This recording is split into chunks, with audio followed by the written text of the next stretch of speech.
Hello, good morning. Ayan, andito po ako sa Doroteo Jose at mahabang lakaran po ito papunta sa LRT2. Galing po ako ng LRT1.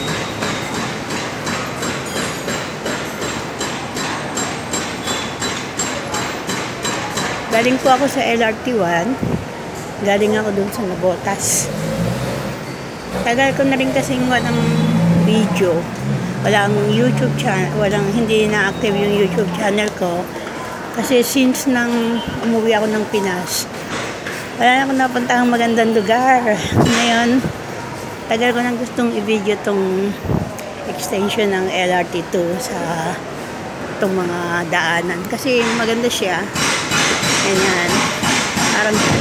Parang sa parang sa KL din. Ganyan. Ganda. At least may improvement po ang ating Pilipinas.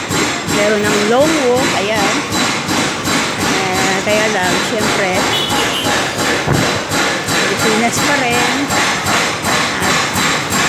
At hindi naman natin pwedeng para sa ibang bansa, parate.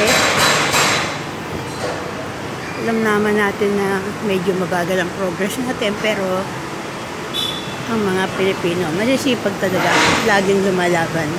Laban parate.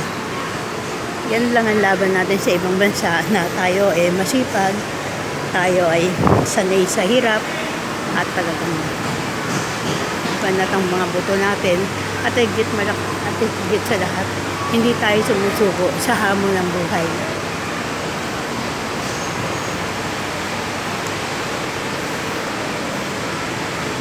Ayan po ang long tunnel natin papunta sa LRT2.